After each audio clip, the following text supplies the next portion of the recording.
Okay, man, are you ready to go? I'm ready to go. Now, come on, now crank this motherfucker up.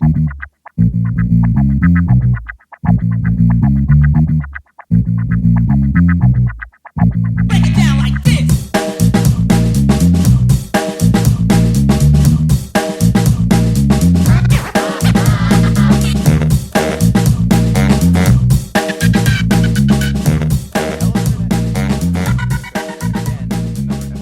And today we are joining the Brotherhood of Final Fantasy 15. Final Fantasy 15 Brotherhood, an anime series. So, joining me as always to discuss Final Fantasy things, I am joined by Chris Zombie Pie Redacted. Gino took away my rights and my freedoms. I'm going to just jump into the food review. Today is a very special day. It's one of the most important and precious food-based holidays. It is America's National Cheeseburger Day. I bought the 1-cent Wendy burger, and I also bought the 50-cent McDonald's burger. Now, I know what you're saying. These burgers, they're only available if you use the apps, and I absolutely installed the apps to get these deals. Because I'm not like Gino. I support America and meat, and I'm eating this burger. Wow. We're also joined by Jeff Rude. Hello, Jeff. Just the force with which my eyes rolled into the back of my head actually moved my seat back a little bit just now. And I'm sorry if that made the show. Very sorry. The noise gate should have cut it out, but if it didn't, it's inappropriate, and I apologize.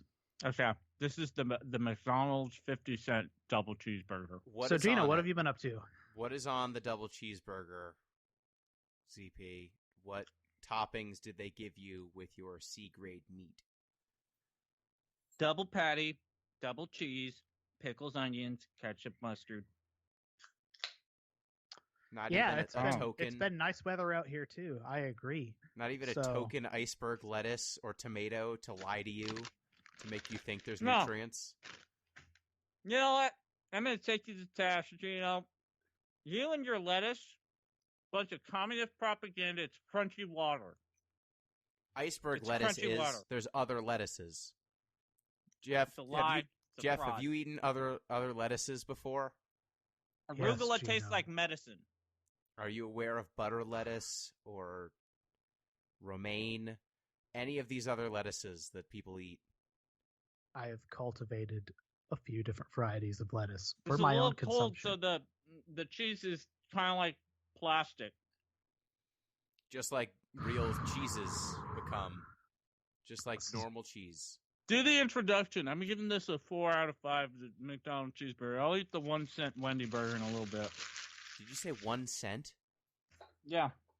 Wendy's was if you installed their app, you got a burger for 1 cent. We have to fucking move on. I feel God. this in my spine. You can leave that one on the radio. That's Help. Okay. Well, we watched Final Fantasy 15 Brotherhood. But before we get to that, a reminder, you can get in touch with the show at DeepListensPod on Twitter, deeplistens.libsyn.com. We have our comment sections, and deeplistenspodcast@gmail.com. You can support the show on patreon.com/deeplistens so that ZP can afford more burgers to eat and then give way too many stars. Folks, we are 5 patrons away from having to play Sonic 06, and for y'all having to do what is your sicko stuff? there's a fair chance we're gonna be jumping on Anthem sooner than later. Yeah. That one's just, we're going to take the knee. We're going to do a service for everybody in the Deep Listens network. We will be playing Anthem no matter what. Okay. Was Anthem the thing you were threatening yourself No, it's fun. It's Ultima 9 followed by the comes Andromeda. Mass Effect Andromeda, then followed by Lunar Dragon Song. Yeah. But anyways, Gino, why don't you read the letter we got? Email we got. We got a letter? Oh, did they forget to send it to you? Because I got sent a letter and it was related to Final Fantasy. Let me see. Let me Now- check the podcast Oh, email. it's no worries, Gino. I'll Okay. do the introduction for this letter. So this Okay. comes from co-host. Yeah, I already shared this with Jeff, and he warned me that I'm not going to read all of this. So I just need to pitch this in terms of this person reached out to me The last time I read something of a person that reached out to me, you'll recall that it was the Final Fantasy XI person who said that we misrepresented that game in our podcast. Yes. So this is I got to post this on the blog because I recently wrapped Do up my you? retrospective on Stranger of Paradise. And I relayed my personal fan theory that I think Stranger of Paradise is a self-plagiarism of Mobius Final Fantasy. So I posted this on co-host, and someone responded to it with a 5-paragraph essay. Gino, relax. I'm only going to read the first 2 paragraphs. Okay. Oh, thank goodness. That's what I was worried is about. 5,500 words long. Now, normally I would say, as Jeff would say, I agree would suffice, but this person went into detail why they agreed with me. I might even cut this shorter because go I ahead. sent this to Jeff, I got and it. I think his toes crawled into his feet. I got the All right. preamble. Go ahead. Title. Title. I'm glad there was at least one post under #Mobius Final Fantasy, and it's about its most direct successor.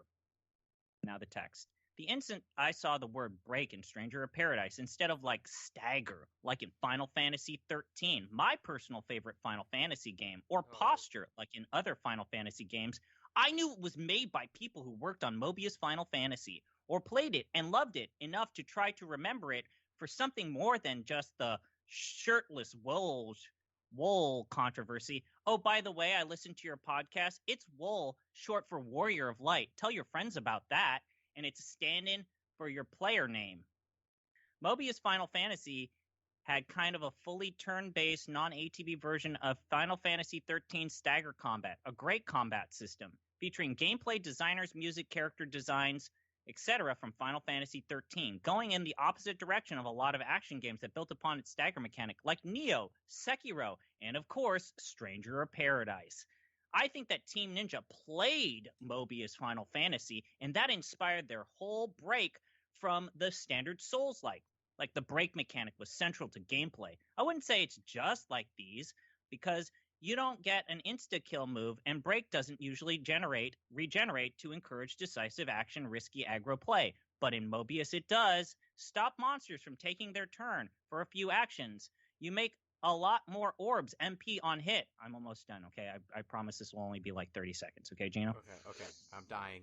Okay. Mobius Final Fantasy was always another retelling of Final Fantasy I, just like Stranger of Paradise. It's in the name. It's in the iconography, the time loop, Garland, Sarah, Castle Cornelia, 4 crystals, fiends, chaos. I'm sure you know. But while the characters are both assholes, oops, I shouldn't have said that one, Jack's a motivated man with a prophecy misspelled ingrained, in his head. Wool is the exact opposite. But I think it's an inversion. The characters follow other parts of the story. They both don't know or care about the prophecy, unlike every other blank he meets. And Gilgamesh even has a whole training arc event where he gets on Wolge's case about it.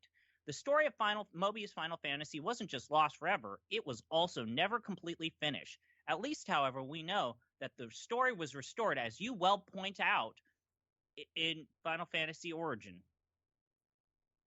I'm going to eat the Wendy cent burger, but I'm not going to make a big deal about it. So just go ahead and do your pitches and other things. So I would did the pitches. I would like to respond to this person. You go first, Jeff, then I'll respond. And this sincerely. I think it is really awesome that you have gotten so much out of this material that I frankly have just kind of like set aside and been like, that's neat. Like I feel like you are playing in the space that the Opera Omnia game kind of played in, where it's like there is kind of additional lore here, and clearly someone cared about what they were writing when they wrote it. Probably like there's just a modicum of care, and being able to find the fun in that in a way that I cannot is something I actually kind of admire. And I hope you never hide that under a bushel basket. People should be having fun with these things. They're games, right? So I tip my hat to you. Gino! My response is, you know that meme where it's just like, I'm getting big Boss Baby energy from this movie, says the person who's only ever seen the Boss Baby. That's what I feel here. Like, it's like a person who only played Mobius Final Fantasy, and then went, Which this is the kind of- mechanic from that. What gotcha games do is they're kind of the only things that people play once you gravitate towards one. Yeah, but I mean, a stagger mechanic, calling it break instead of stagger. Stagger mechanics have existed for a very long time. I would say that Metal Gear Solid has a stagger I mechanic. cut out the part where they think that Mobius Final Fantasy was in the can a lot longer, and they believe that Balam Garden and Final Fantasy VIII was inspired by an early prototype of Mobius Final Fantasy. I cut that part out because it's painful. What? Yeah. I So- mean, look, like you know, the East games have a stat. Like any Yes. boss fight where you get a boss from a state where they cannot take damage to a state where they take damage, stagger mechanic. I'm going to give Like- this Wendy's Burger 3.5. There's a There's non-zero just not chance. enough sauce. You could make a case that like a Wizardry or Ultimate game probably had a stagger-like mechanic in it in the early 1980s. Yeah, Probably. But again, I appreciate people who can see the Matrix a little bit on this stuff because it keeps me from getting too jaded. Like, I've seen it all before. Someone is seeing these things new. Every one of the Final Fantasy games is someone's first Final Fantasy, right? Like, Right. it's why there are genuine fans of like the 13 games. Oh yeah, Like, it's- I don't know. If you just because you've experienced something for the first time, but they then mention a bunch of other games that also have this mechanic, many of which We all started like there was a point where none of us knew like when I first learned about Yeah, Final Fantasy VI, and then I got to learn that there were like they're on like the 10th one. Like, like That was a cool minute for me, right? let's also be honest here. I think this person is much younger than us. And I want to just point out something that anyone that sees like a post or a claim by a younger person, if I were to go back to your GameSpot reviews, writings, how embarrassing would they be? I think they would be pretty embarrassing. So if yeah, I can, shoot your if I can shot. push this just a little farther and like perhaps even tie us into the theme of this episode, I think talking about people's like first encounters with the series is kind of apt when we talk about like the 15 extended universe, because as I've recently relearned, because I started playing that game again about a week ago, and like the first thing that comes on the screen is a little piece of text that says like a Final Fantasy for like fans and first timers, basically. Which is kind of neat, right? It's like, Yeah. and like It's the maybe ni- a good it guiding might principle when you're be building the a nicest game. thing you can say about 15. I've said this before. I'm not a huge fan of 15. The nicest thing you could say about 15 is there's a reason why that game sold really, really well, and it still stands as the best-selling game in the series. And that is because it is, for the average audience, it's just the general audience, general crowd-pleasing popcorn movie film version of a Final Fantasy experience. And Sure. people like that. and it was the one that came out on the PS4 generation and was cross-platform for the first time in a very long time. And then they didn't make a game for like 10 years leading That's up to not- that or after. That's not entirely true if you discount spin-off games. I do just. And then also you can't entirely discount like the rise of prominence that was happening with Final Fantasy XIV. Em is screaming at you right now. I mean, yeah, but an MMO, we know the MMOs are different things. We don't have to be obtuse. We know that the MMOs are different things, and the mainline games are treated differently. So We the also- topic of this podcast, Oh, boy, just to that person who wrote in, God bless you. good for you that you enjoyed Have Mobius fun. Final Fantasy. I'm glad someone did, and perhaps read about other games. Like, Who's you- not to say that it wasn't a gateway to an entire franchise or genre? yeah, them. yeah, that's good. But maybe like, if you think that an FF8 location was inspired by the game that is itself just a repackaging of earlier locations and concepts, I think you've got causality backwards. Okay, so Final Fantasy 15 Brotherhood. Jeff, why don't you tell me what is this? Okay, so Final Fantasy 15 Brotherhood. It's Brotherhood is- Final Fantasy 15. I have to correct both of you. Yeah, they appreciate it.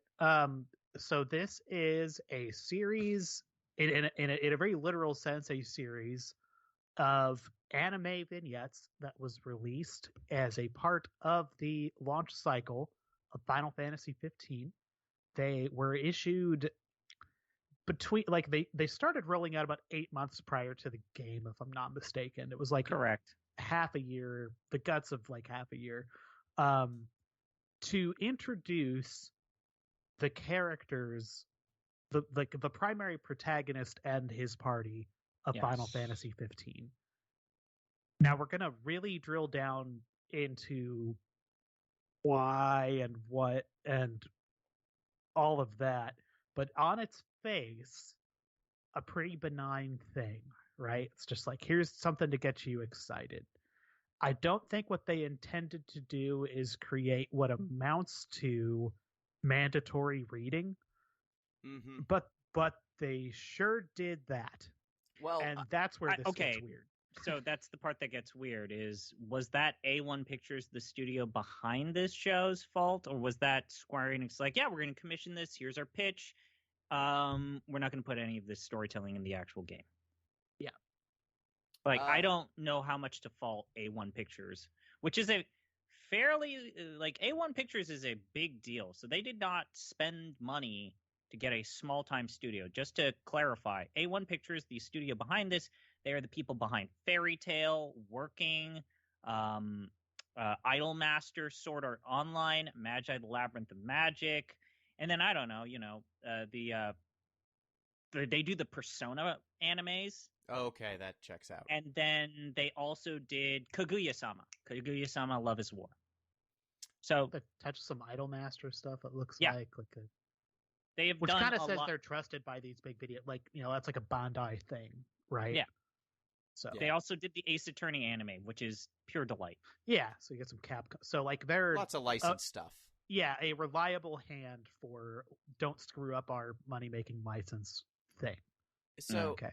I guess the question I would have, if this is, the art is workmanlike and acceptable. It's an OVA, so yeah. yes. It's fine. It's not going to hurt your eyes or anything. It's like a totally acceptable anime.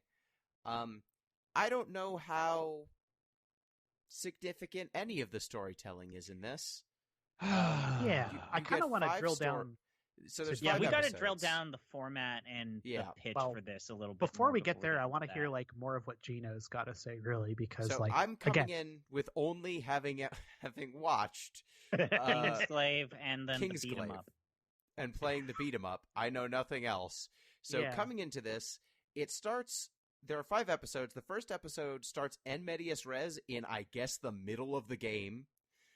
So I don't know what's going on there. The first episode to me was completely meaningless because I didn't understand where they were in the story or what's going on. It's just like, here's the boys in their car. I guess they're fighting a serpent, and I guess Noctis has a history with this Lamia enemy that they're fighting. Then episodes 2, 3, and 4 are flashback episodes where it's like, here was a moment between Noctis and the boys, one episode per boy, telling you about their backstory, but not a lot of it. And then episode 5 is like, hey, remember that in medias res thing from episode 1? We're finishing the fight. That fight with the Lamia monster, that's happening again. And boy, the first and the 5th episode felt almost completely meaningless. Like they were just action scenes detached from the game. I don't know if they're in the game. I don't know if it's something that the game just like hard cuts to these 2 10, 15-minute episodes. But for me, as someone who hasn't played the game before, it's just a lot of action scenes and letting you know that Noctis one time got hurt by a Lamia monster.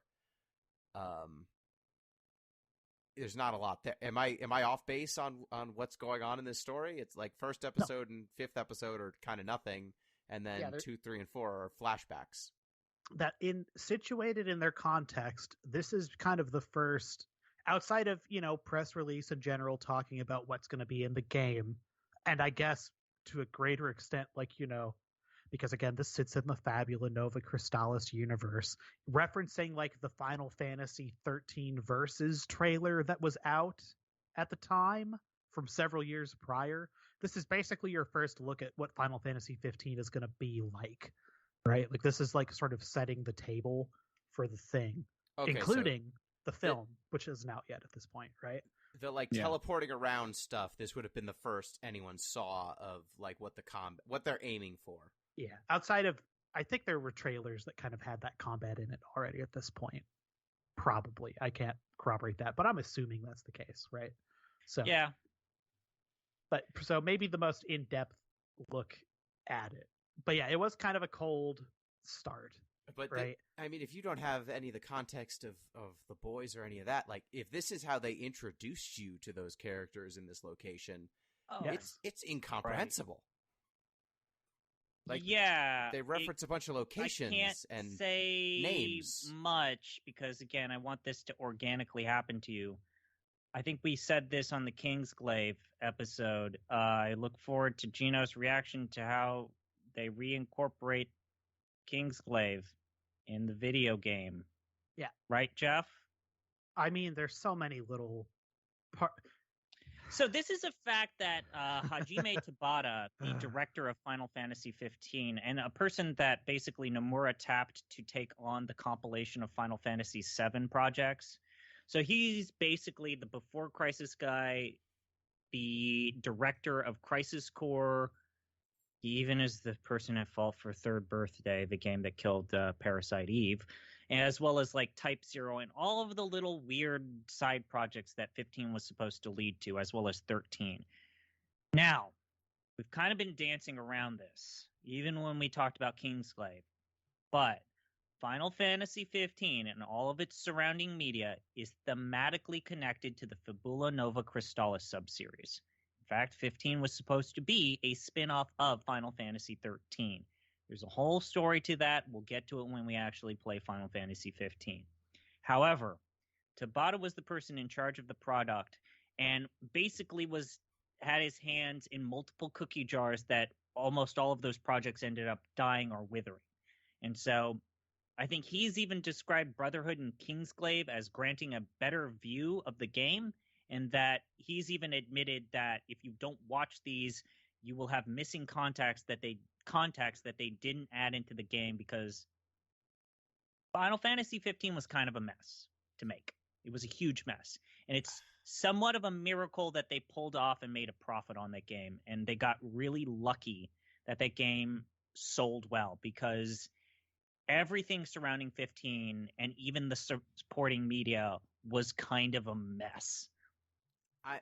I'm so confused that someone said you really need to watch this or else you'll be missing important context, because episode 1 and episode 5 again contain almost no context.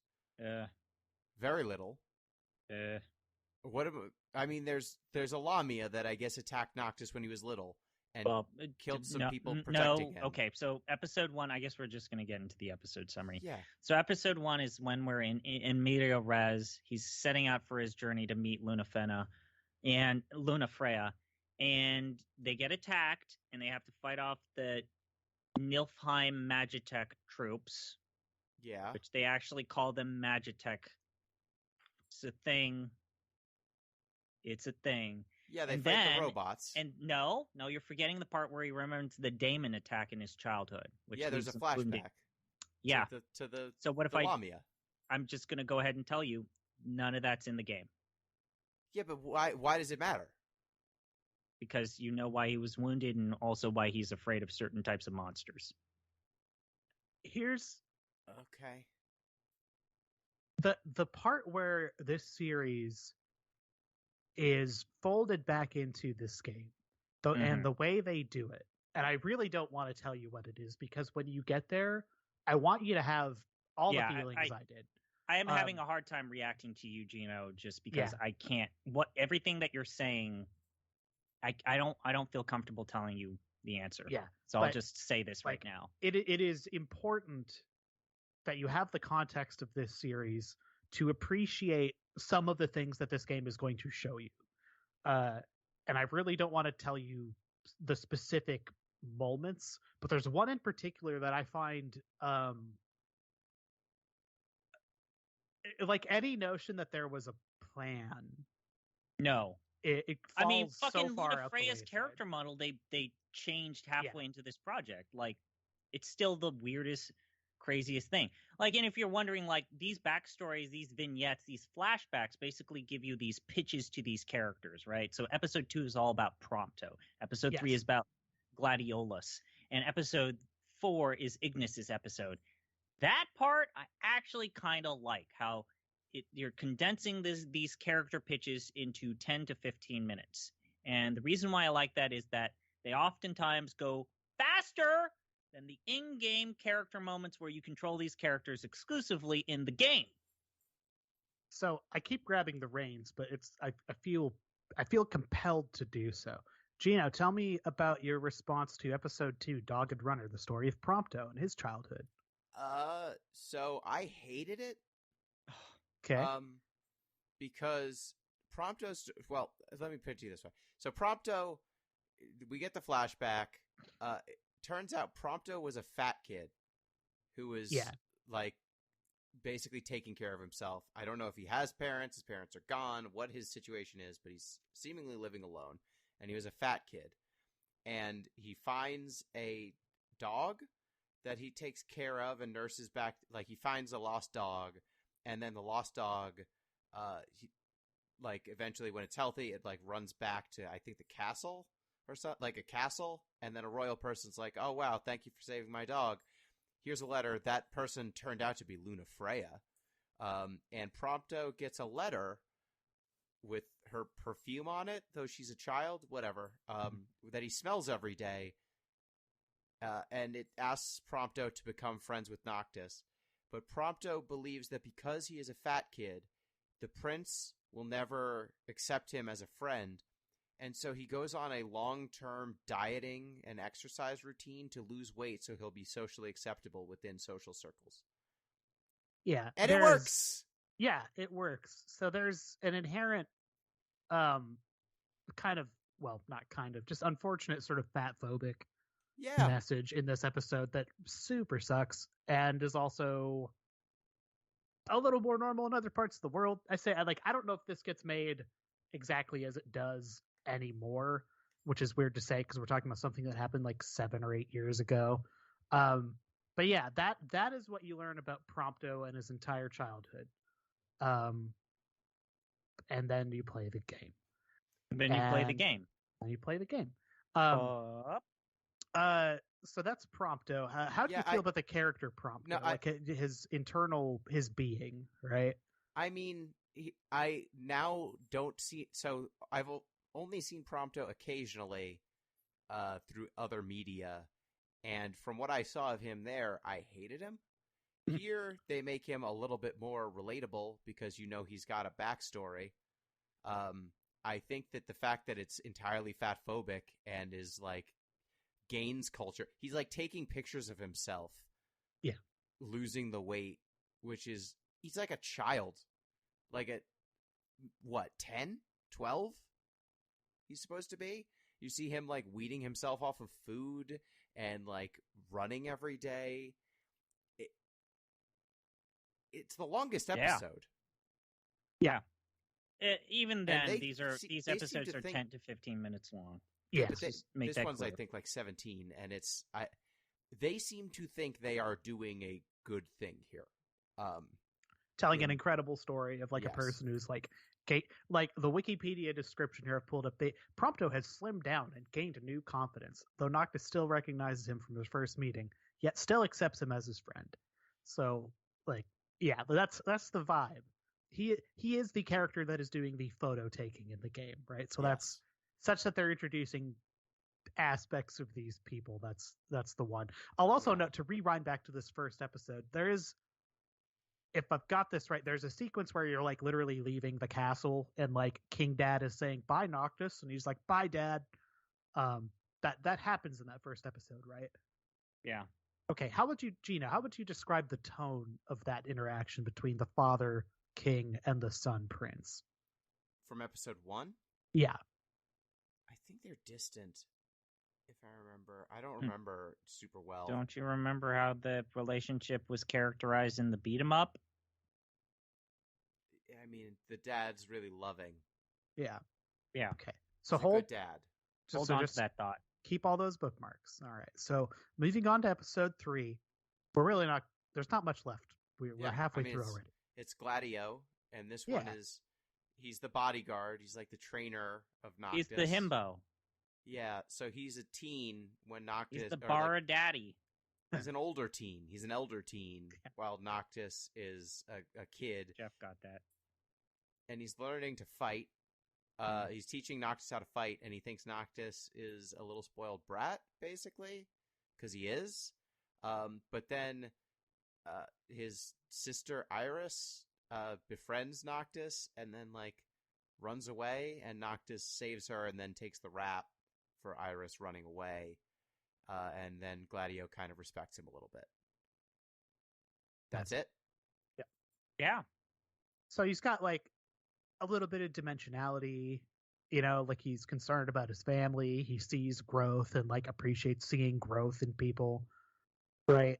Yeah. That's kind of all you get of this character. I don't want to talk too much about the game Final Fantasy 15, but every time I No. see the name Gladiolus, I will forever think of this interaction that I will just burn right now. I was playing Final Fantasy 15. It was the first time.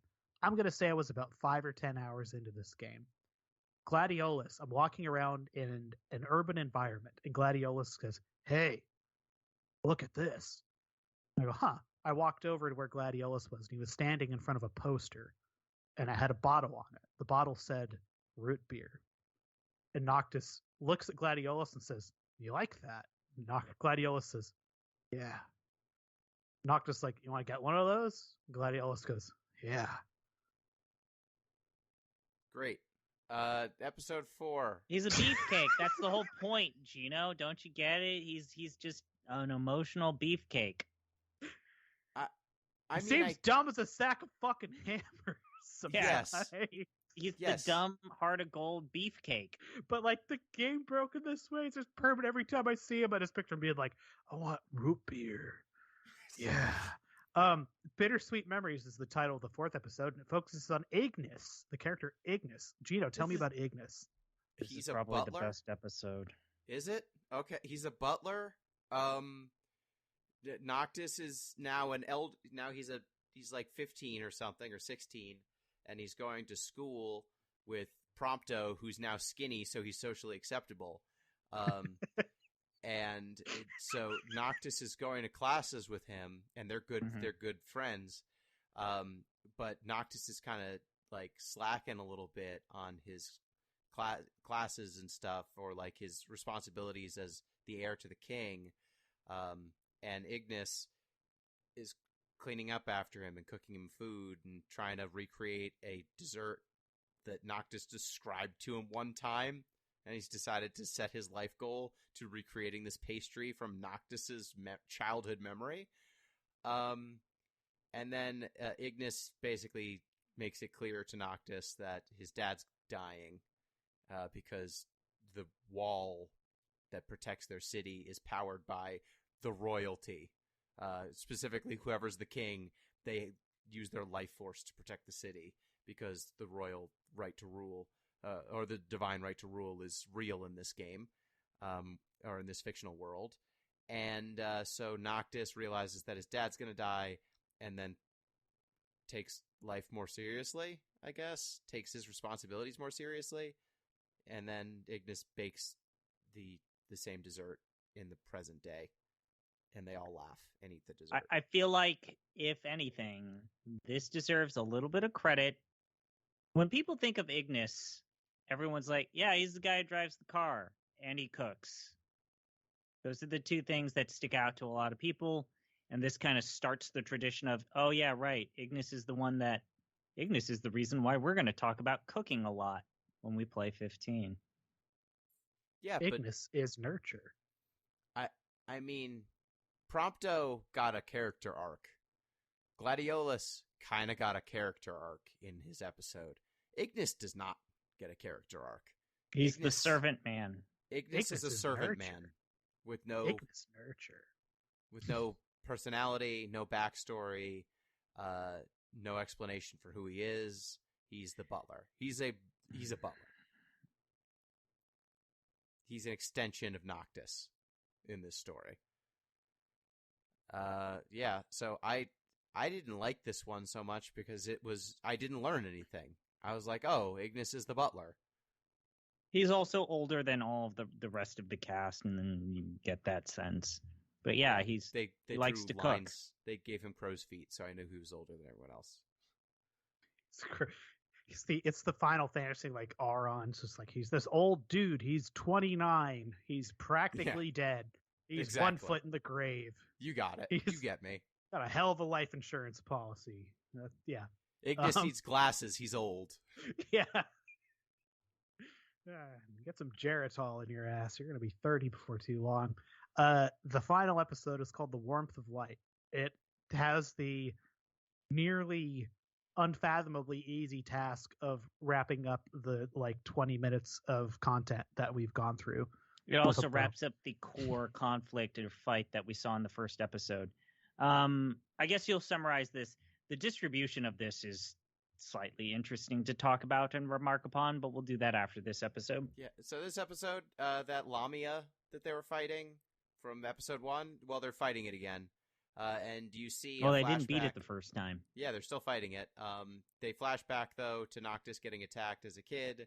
A bunch of the people who were assigned to protect him get killed by this Lamia. Then his dad shows up and knocks it down a ditch, I guess. Slashes its face and knocks it down a ditch. And is all sweaty, so you know that it taxed him to do this. And then Noctis is like, Dad protected me. And then the Lamia is winning for a bit, and then Noctis is at the bottom of the ocean. Then he uses his powers to win the fight. And then he cries because his dad's gone, and he misses his dad. Mm-hmm. Is that it? Did I miss anything? Nope. You've Yes. got it. So, the notion to me that you have to watch this to understand the plot of 15 in some way is it can go one of two ways. Either people are lying about the importance of this, or the plot of 15 is such a mess and so thin that 1 hour of barely any character backstory or explanation is integral to the overall structure of that. Like, So- that game is so poorly told and so thin that this is revelatory. So I would like to challenge you with a question, or more of a Yes. prompt, I suppose. I would like you to take a moment and put together in like a sentence or two a plot summary of Final Fantasy 15 as someone who's not played it. Do you think you could do that for us? As someone who has not played it, okay, I'll try my Yeah. best. Just what you think you know. So, should I start at the movie or just 15? Let's go with just 15 the game, right? Let's Okay. just pretend none of this other shit exists. Okay, so Noctis's dad dies. Noctis gets the ring that gives him the powers. He and his boys need to go on a road trip to find his fiancée. Hijinks ensue, and then he kills the emperor or whatever the people who have overthrown his country. He goes, he takes them out. Okay. So I'm going to tell you that's like you've pretty much got it. Like I can't sit here and challenge that too much. Now people chuckle about the plot of the game for a variety of reasons. Some I think in good faith and some of them in bad. But practically, like honestly, we've played a lot of these games. Let's go back and like leaf through like a 2-sentence plot summary of some of these games, like Final Fantasy 1, Time Loop, Mad Kidnap Princess, Ancient Empire, 4 heroes. Final Fantasy 2, there's a bad empire, gotta destroy it. Final Fantasy 5, Evil Tree Wizard, right? Like there's a glib, index card version of the plot of each one of these games. But when you drill down, there's usually some like other stuff to get your teeth into, right? Okay. Yeah. Mhm. I was just double checking something. It's important to notice that this was like the timeline in terms of people being able to consume Final Fantasy 15 content or just get exposure to Final Fantasy 15 in tangible ways. So this came out a year after Final Fantasy 15 episode Duske, the weird playable demo that they released on PlayStation 4 and Xbox One if you bought a copy of Final Fantasy Type 0 HD. I forgot about that demo. Goodness. What Now- a sentence. Yeah. That playable demo, for all shits and giggles, that might actually be the best vertical slice and most well-paced piece of Final Fantasy 15 ever made. It's actually Oh, no. incredible. But I- it's only a playable demo if you have the Type 0 HD port on Xbox One. Jeff, correct me if I'm wrong. I think that- Xbox One and PS4. Yeah, because I played that on a PlayStation 4 at the time. And Yeah. let me tell you, that demo was amazing. That demo was incredible. It got people so excited. And then after that came out, people had to wait, I believe it was like a solid year before the next Final Fantasy 15 thing came out. I believe Kingsglaive came out, followed by the beat 'em up, followed by this. And this was distributed in a kind of novel sort of way in that it is completely free. It is available on YouTube, and it was also posted on Crunchyroll. It was bundled in different editions of Final Fantasy 15. So if you would, I think even in certain versions, you would have 2 discs where it would have this and a copy of the game. And I believe this also came with like Kingsglaive in certain editions. And on top of that, this is very odd to say, but there is actually a lost episode that uses Luna Freya that I guess I'm the only one who saw this. You had to buy the Ultimate Collector's Edition of the game, and there was an extra episode for Luna Freya. What? So where is that? I believe it's slightly lost media because it's only available if you buy the Ultimate Collector's Edition. That's got to be online somewhere. But I just, it's something I fail to understand. If it has the depth that this did, So then it doesn't matter. But I have to, Gino, plug your ears. Everyone else that hasn't played this game, I'm taking my shut up and headphones plug off. your ears. I'm taking my headphones off. You don't literally have to do that. But, Oh, like, fuck! so- We also forgot to see Omen. so There's so a they short got rid of film the that Luna takes Freya place- DLC, right? Right. And then they also just like omit Luna Freya's like, here's 10 minutes of information about this character, and then they also basically like invented her character and changed her character art that's in like Right. the key art that this character got done dirty like 13 times. So I'm going to show you the link to the Luna Oh Freya my episode. It's God. called Omen. Okay. It's a thing. Like, this is an actual thing. Like, they did something special for Luna Freya only, and it was called Omen. I believe that it's non-canonical because after they made this, they redid a lot about Luna Freya's character and also even like her appearance. So this is the old Luna Freya character, if I Oh my recall correctly. God.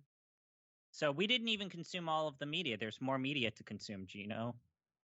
I mean, he's not listening right now, but this is so stupid. This is all so dumb. What were they doing? This story is not this complicated. Yeah, like at the They end of took- the day, Oh my god. Gino's not here. At the end of the day, like, what did they make? They made a story where it's a bunch of kids that want to get back their kingdom, and there's a bad guy on the throne, and they want revenge, and they go on a fucking. Oh shit! I'm sorry, I said the F word. And they go on an adventure to try and get the kingdom back, and they're friends with the prince, and they do some male bonding. Like, it's not that in depth. Okay, I'm summoning Gino back in. So Okay, my headphones are back on. Okay. Okay. Yeah. So the I- yeah, Gino, there's another movie we need to watch. What? is this even available? No, I don't know. I don't know where Omen is. But yeah, there's a movie that's about Luna Freya. I believe parts of Omen were included in Final Fantasy 15. But yeah, there's a Does movie. it matter? Yes, because they use scenes. Some of the cutscenes that use Luna Freya come from Omen, but not all of them. But does it look? I'm going to say this like I said before. I need to read the fandom wiki. It says this: Omen doesn't provide much insight into the game's story, but seeks to capture the feeling the game is aiming for. There you go. Okay, so I just have to say again, the movie that people said we needed to watch, or people say you need to watch to understand, had very little context. It was a bunch of characters who are dead before the events of the game. It just tells you Noctis has to get the ring. Like, he gets the ring and he gets the power. Again, like, at the end of the day, this is not a complicated story. It's a bunch of kids that are on an adventure trying to beat a bad guy up. And yet... get married. Yeah, and marry the pretty girl. And at the end of the day, what did Square Enix do? They thought that it was more in-depth and could justify this multimedia universe when it really didn't deserve it. It can't. That's the But they kept making stuff, Gino. They didn't care what you think. They kept making more and more stuff. Up till the point where they just stopped. Oh, right. There was... So the reason why Tabata left Square and like Final Fantasy 15 is he was like, I want to make 15,000 DLC packages for 15, and they're like, you're making 2, and then we're moving on. And he's like, I'm angry, I'm leaving. And so that's the reason why Final Fantasy 15 only has 2 DLC after it promised a lot more. And so you're going to be really satisfied where that game ends, Gino. I'm being confronted with some of these things, like, again, for the first time fresh in a while. And I think that demo is great, Jeff. It's a cool demo. They know how to make demos. What if the premise of the demo, Gino, is the car broke down and now you got to kill a bunch of enemies to fix the car? And it's that simple, and it's great. Because that's what that is what the Final Fantasy universe deserves, is something stupidly simple and low. Doesn't deserve this high pie in the sky, emotional resonant scenes that with these characters that we barely care about. It doesn't deserve that. There's a character. Look at Cindy. You're going to tell me if a game with Cindy deserves respect? Okay, great point. But it's very, as someone who hasn't played the game yet, it's very alarming to me that you're saying the best part of this game is a demo where you just kill enemies to fix a car. That's the best thing that ever contained this content. I don't agree with that assessment. Okay, to be clear, okay. But kind of circling back to this, this was workmanlike stuff. You can watch it. If you want more backstory on these 4 boys, this has it, and it sounds like the game doesn't.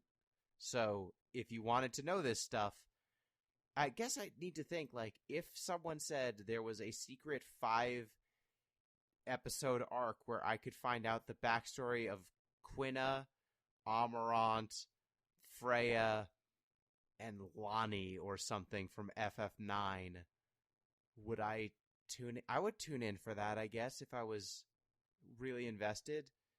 But I mean, you need to remember they also made the non-canonical games. So it's Justice Monsters 5, King's Knight, Wrath of the Dark Dragon. They did Final Fantasy 15 and New Empire, and War for Eos. They kept making Final Fantasy 15 games. To be clear, Jeff, King's Knight is an old game that they're referencing. Okay, this is the time to talk about King's Knight more than I want to talk about it when we get to the game. King's Knight is an early Square Soft game. Came out with Famicom. Squaresoft game. Okay. Squaresoft. It is a shmup, basically. It's a shmup with RPG elements. You are a group. You're a formation of soldiers. It's kind of like Mercenary Force on the Game Boy. You are moving around in a vertical shmup environment, shooting your way through land and other enemies, trying to not die. It is not great. It's got some early Uematsu music. I think Nasir Gabelli might have programmed it, maybe. It's from like the pre-Final Fantasy Square. Like it is worse than Highway Star. That is all you it's need to know. just it's still crazy to me that how are we going to make connective tissue media for Final Fantasy 15? We're going to revive King's Knight. Yes. So they revived it and they made a new version of that game. So They it's did a in the game. remaster on 3DS and Wii U. So it's not on 3DS and Wii U, it's a mobile game. It was a phone-only game. Oh, wait, no, it was a virtual console release I'm thinking of. Yeah. King's Knight got released on Virtual Console in Japan, but it never got released over here as far as I know. It's the thing. It was but never good. They reference it in the game that they're playing King's Knight like on their phones and stuff. And then they were like, hey, you know what would be funny?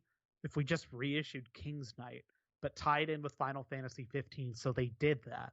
And I never wound up downloading it because at the time it wasn't that appealing. But now, oh my God, I want to see this thing so bad. I believe it was discontinued, but yes. Yeah, it just got discontinued after like maybe a year. It's an absolutely insane thing, and it's just one more weird note in the Final Fantasy 15 saga, which again, when you roll in that A, this game started development in 2006, and B, is a literal lineal cousin to Final Fantasy 13, a thing that got started in development. But what about the web then, novel? too? Final Fantasy 15 Prologue Parting Ways. It's also got turned into an audio drama with multiple CDs. I believe it's a 49-page audio drama. Like the degree to which they generated and continued to generate things in the Fabula Nova Crystallis universe, and the degree to which they have also forcefully thrown all of this shit into a ditch on some level. Yeah, that was really the nuts. weirdest part, and maybe Gino, I'm with Jeff. I'm really excited to see you experience this. Like, Square Enix was obsessed with Final Fantasy 15 right up until they released it, because they made a book follow-up to Final Fantasy 15. That's The Dawn of the Future. They did all of these mobile games. They did all of these movies. They did all of this media. And then they released the game, and they're like, yeah, fuck it. We're moving on. Oops, sorry. Good job. Yeah, so, boy, there's so much content here, and it's so empty and vacuous. Yep. There's just nothing behind it to grab onto. It's not saying anything interesting, except guys are friends sometimes. Oh, and I forgot about Platinum Demo, Final Fantasy 15, the free-to-play prologue that you're supposed to play before Final Fantasy 15 in all regions for PlayStation 4 and Xbox One. It was delisted. That's just a combat demo. It was in just a room. It was way less interesting. It was when people were like, "Oh, so this is." That was like the one where Kingdom you basically it's a tech demo that shows you Carbuncle is the summon. Yes. Yeah. But again, like the work that's done by these 5 bespoke anime episodes is the quality of backstory work that's done in the cutscene where Zidane talks to Freya the first time, where they're like, "Hey, I remember you. Your name's Rachel," and she's like, "No, you jerk." And then she's like, "Oh, did you ever find your boyfriend?" "Not yet, but I'm still looking for him." Like, that's about as much as we get on each of these 3 characters, and they spent a bunch of money but I think making this. Me rattling off all of this media and Jeff explaining what it is, this is the point that we want you to get. There's so much, and There's they so accomplished much, and it does so little. But it this show that you just watched, you don't even know, Gino. You don't even know. This is the tip of the iceberg. You don't even know. Jeff, is what else you want to warn Gino in terms of before he I think he goes full Gino. I'm convinced we've sufficiently, maybe more than we intended to, poisoned the well here. But suffice to say, having this as a frame of reference for some of the things that happen over the course of Final Fantasy 15 will will make bigger will embiggen your responses to the events of Final Fantasy 15 one way or another. One way or another. Yeah. I can't wait for every time they go to a restaurant prompted to be like, no thank you. Or like every time Ignis cooks, it's like, I'm baking the thing again. Or Gladio will, I don't know what Gladio's thing's going to be, what Gladio's annoying tick that is foreshadowed by this is going to be. What would it And be? like the thing is, like, 15 as a game, I think is actually kind of fine, but I see so like it frustrates me so much the things that are like wrong in that game to me, because they're so like, how would you even make this mistake? Why would you have the conversation that led to this being this way, considering you already spent, because some of it just feels like, you know, like the obvious answer to a lot of the cases is like money, like ran out of money, ran out of time. And it's like, okay, but you spent so much freaking money elsewhere on these and pointless other blind alleys. like Then you had to again, make a game. this is where I would chime in. I think, Jeff, the sad thing is, and also I think that something that we kind of didn't talk about is that this anime is much more comedic than the actual tone of the game. Like there are great. certainly This is the funny part. This is the charming part. That, yeah. If you like camping scenes where we're talking about our brotherhood, then maybe you'll think that the base game is fine. But here's the thing. Square didn't learn any lessons, okay? And the reason why I say that is 15 sold a lot of copies. 15 sold so well that when Square Enix released Final Fantasy 16 on one platform, just one console, they called it a disappointment, even though for a game that was on one platform, it sold pretty well. And this is the game that's the barometer for future entries in the franchise. If you don't amount to the sales and the meteoric success of Final Fantasy 15, you're a disappointment. Meteoric, huh? Okay. Well, I mean, think that it's mobile time- game is literally the most money that Square Enix has ever made on a single game. But I think it's time for us to put this in the rankings. Once again, the current ranking of fantasies goes as follows.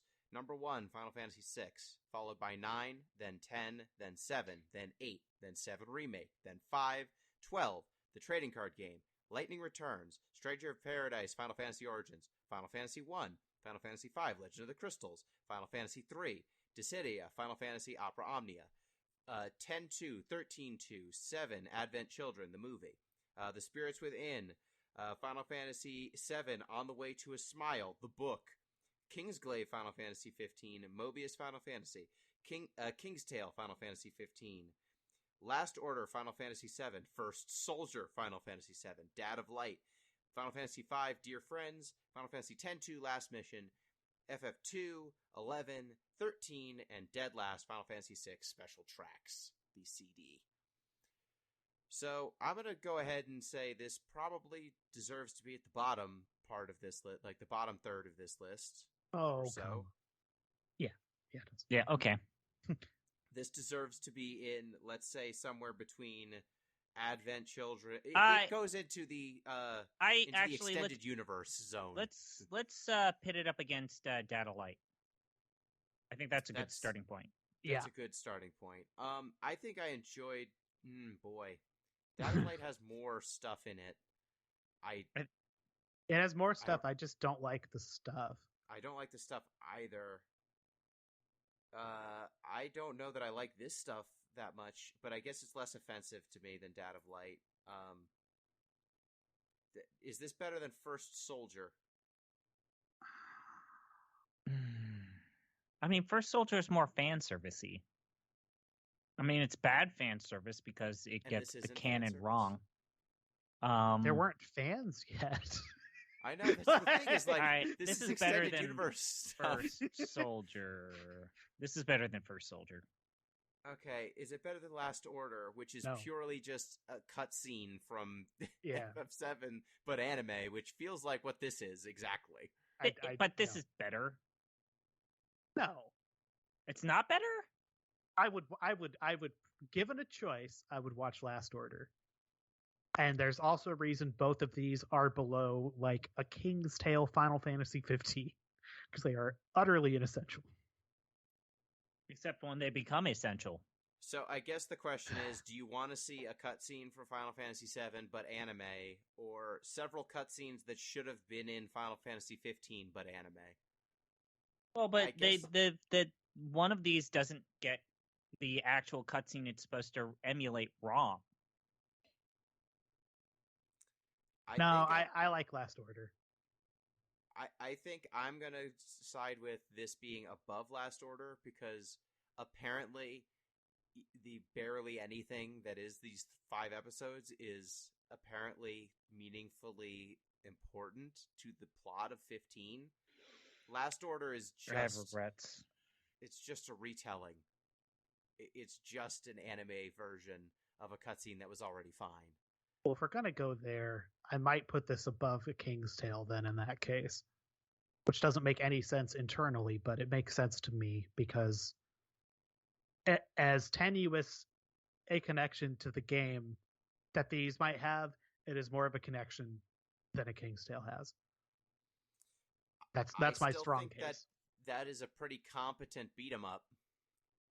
Yeah, but it's pointless. I don't know, man. Not being able to move with a D-pad is a big no-no for me. Like, Yeah. that's a preference choice, but It's not a good. I mean, it's competent. It's not a good beat 'em up. Yeah. But this, if you gave someone this 5-episode arc and said this is standalone media, this is worthless, right? Like you would never just hand that's a someone fair this. point, Gino. Like if you handed this to someone without saying this is to prepare you for Is it playing time Final for us Fantasy to 15, it's decide if you useless. want to roll? Do you want to roll for it? no, there's 3 of us. Okay. There's 3 of us. We can break the tie. I say it's above Last Order, but that's as far as it goes. Chris, how do you feel? I'm kind of with Jeff. I don't like how that beat 'em up controlled.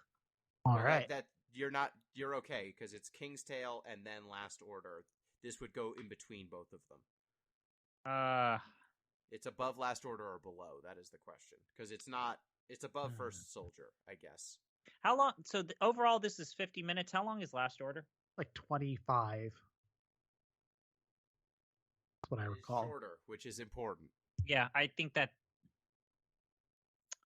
Yeah, now that I But- think about the time commitment, Last Order has no new content, and I would say is just as inscrutable if you just watch it. Though it's not trying. no, to tell a like story.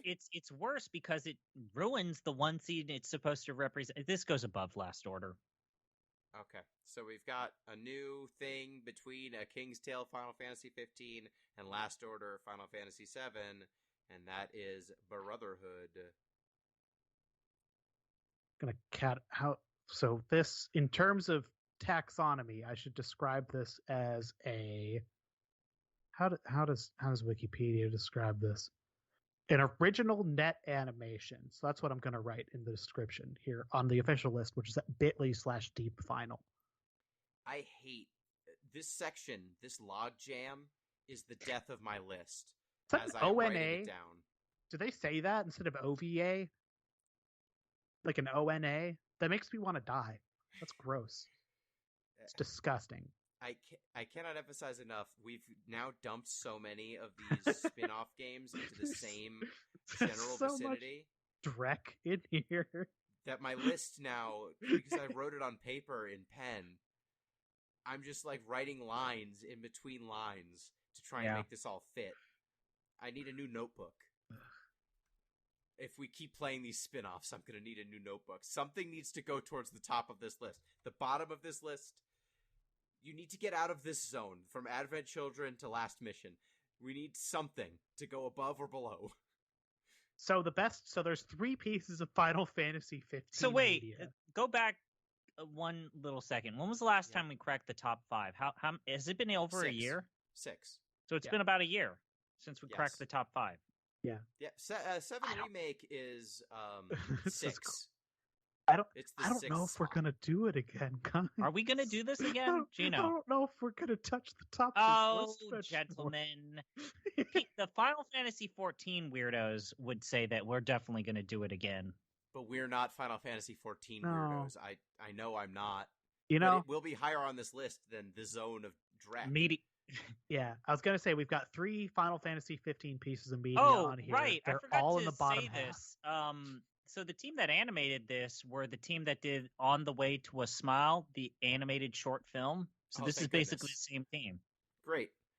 All right, so our new list now goes Final Fantasy VI, the best Final Fantasy game, followed by 9, then 10, then 7, then 8, then Final Fantasy VII Remake, then 5, 12, the trading card game, Lightning Returns, Stranger of Paradise, Final Fantasy Origins, Final Fantasy 1, Final Fantasy V Legend of the Crystals, the movie, Final Fantasy 3, Dissidia, Final Fantasy Opera Omnia, 10-2, 13-2, 7, Advent Children, The Spirits Within, Final Fantasy VII On the Way to a Smile, Kingsglaive, Final Fantasy 15, Mobius, A King's Tale, Final Fantasy 15, Brotherhood, Final Fantasy 15, Last Order, Final Fantasy 7, First Soldier, Final Fantasy 7, Dad of Light, Final Fantasy 5, Dear Friends, Final Fantasy 10, 2, Last Mission, Final Fantasy 2, 11, 13, and Final Fantasy 6, Special Tracks, the worst thing we've played or touched that had Final Fantasy in its name.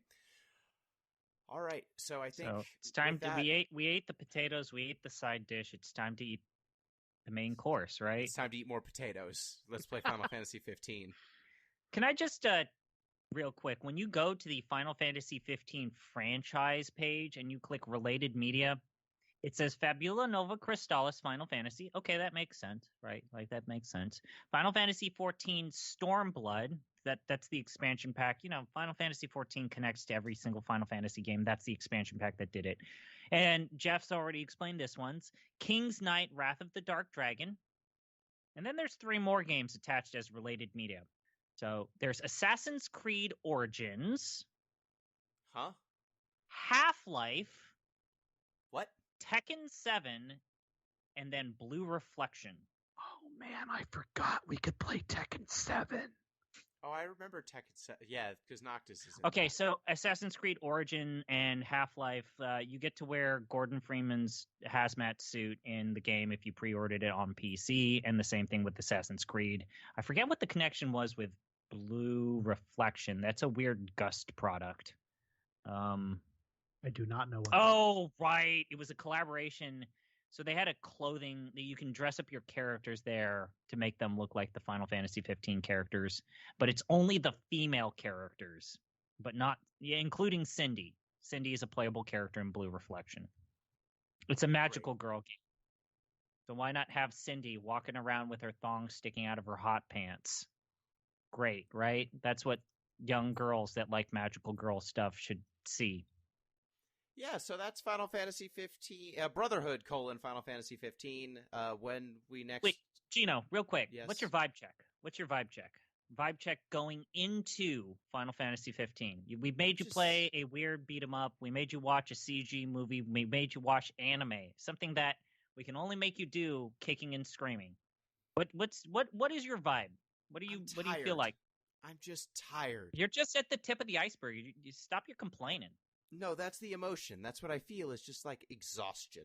You're telling me I need to do homework so that I can eventually play this game, and then every time I say, so the homework barely told me anything, you're like, yeah, it didn't, did it? And I'm like, yeah, great. I already hate this universe and all of its characters, and I haven't even played it yet. Here's why I feel like I've really waffled on this.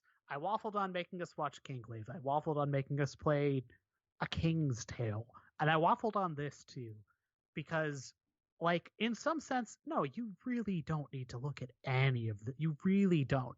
And you probably shouldn't, right? The product should just be the product. You should be able to just hop into a game and it should be able to just explain itself like a normal game. Like every other game. Right? Like that is a perfectly reasonable expectation. Except Square Enix didn't agree because not only did they release all of this stuff months, a year prior to Final Fantasy 15 coming out, they did it and they were public about it. They were like, you should look at this. It'll give you context for the thing we're trying to do. Not in the way that you would be like, here's a trailer for our game, but in a literally, here's some homework you could do. It'll get you ready, which is nuts. So do I feel bad that I've given you this stuff to give you context for this game? No, in the sense that Square Enix did it for me. So it was also Square's expectation for the audience. Like, they were inundating people with media, I think in part because the development of 15 was so problematic and was becoming just a slog. It's like, we got to throw them an anime. We got to throw them a mobile game. We got to throw them this. We got to throw them that. Yeah, we have to chum the water for these rubes. And the unfortunate thing is it worked. Like, this show was well received when it first aired. This show was well received. It was one of the most watched things on YouTube for a whole week. Final Fantasy 15 sold really well. The mobile games that Final Fantasy 15 was connected to made Square Enix a lot of money. Hence why I keep bringing this up. They learned nothing. They learned absolutely nothing. Great. Okay, well, we'll see how much nothing they learned next time when we talk about Final Fantasy 15. So, reminder, you can get in touch with the show at DeepListensPod on Twitter, deeplistens.libsyn.com. We have our comment sections, and deeplistenspodcast@gmail.com. You can support the show on patreon.com/deeplistens. Thank you, Jeff. Thank you, good sir. Thank you, Chris. I think the cheeseburgers are starting to fight back, but it also might just be the prospect of more Final Fantasy 15 in my life giving me indigestion.